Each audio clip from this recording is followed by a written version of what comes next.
स्नेहा का सपना था कि उसे कोई बहुत ज्यादा समझदार और स्मार्ट पढ़ा लिखा लड़का मिले। लेकिन कहते हैं ना, जो भाग्य में होता है होता वही है। देख, मैं साफ कह रही हूँ, लड़की के बाप के पास भर भर के पैसा है।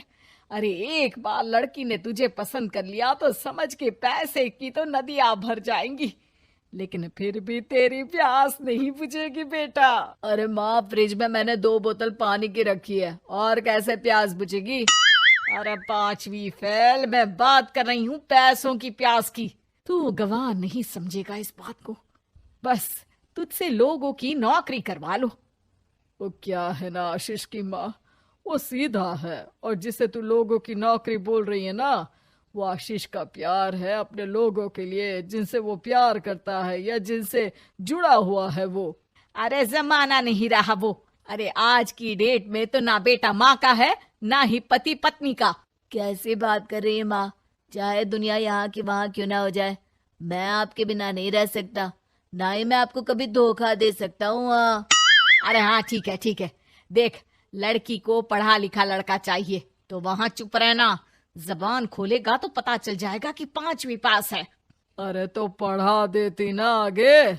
माना सौतेली माँ हो, लेकिन दहेज की लालच तो अपने बेटे जैसी ही रख रही हो।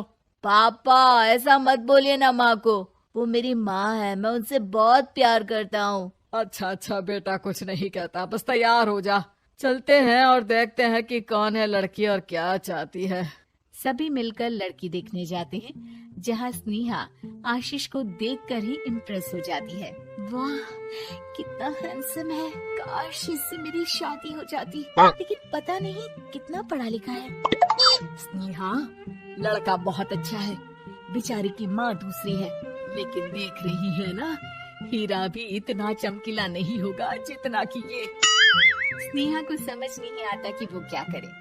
वो आशीष से मिलती है, उसकी सादगी, उसकी बातें उसे भा जाती है। मैंने नहीं सोचा था कि इतना पढ़ा लिखा लड़का मुझे मिलेगा।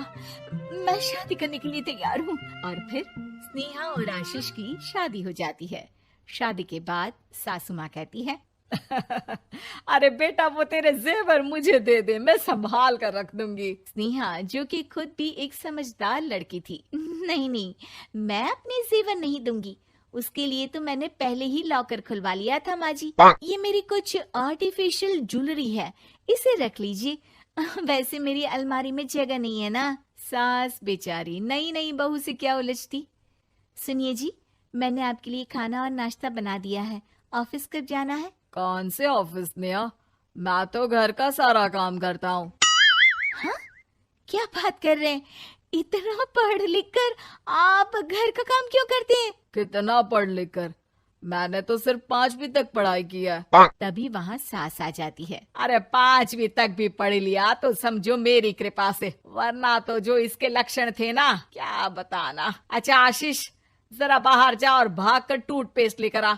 सुबह से मंजन नहीं किया। और हाँ, फिर जाकर दुकान की सफाई कर देना। तेरा छोटा भाई दुकान पर जाने को तैयार हो रहा है। स्नेहा ये सब सुनकर हैरान रह जाती है। वो सोचती है कि आखिर उससे क्या गलती हो गई जो उसके साथ ऐसा हुआ। आशीष स्नेहा के पास जाता है। सुनो, तुमको तो मैंने पहली मुलाकात में ही बताया था कि। स्नेहा आशीष की बात ही नहीं सुनना चाहती है। वो जोर से चिल्लाती है, चुप रहो बिल्कुल, गंवार कहीं के।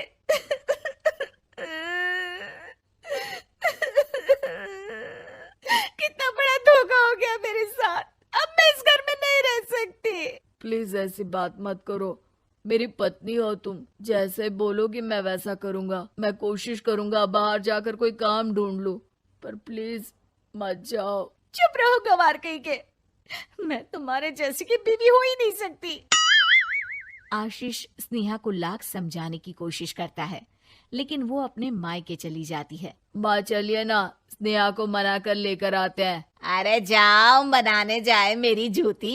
इतना घमंड, जैसे कलेक्टर हो कहीं की महारानी। अरे मैं तो तुझे कहूंगी कि तू भी भूल जा, हमने नहीं भगाया, खुद ही तो गई है। माँ वो बीवी है मेरी, मैं प्यार करता हूँ उससे, मैं जा रहा हूँ उसे लेने। वहीं स्नेहा के घर पर, माँ वो तो कुछ काम ही नहीं करता, घर का नौकर है, 5वीं पास।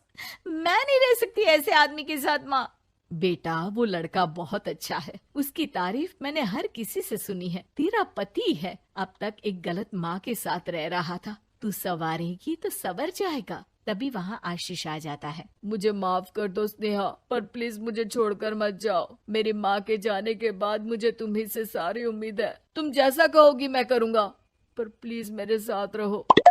सबके समझाने बुझाने के बाद स्नेहा आशीष के साथ घर आ जाती है। आ गई महारानी, अब आई हो और सच्चाई भी पता चल गई है, तो थोड़ा तमीज से पति के साथ घर देख, रसोई संभाल और हम सबकी सेवा कर। देखो, मैं अब इस घर में बंटवारा चाहती हूँ।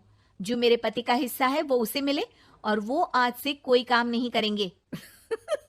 हिस्सा ले लो, लेकिन कमाओगे क्या, खाओगे क्या, धूल मिट्टी।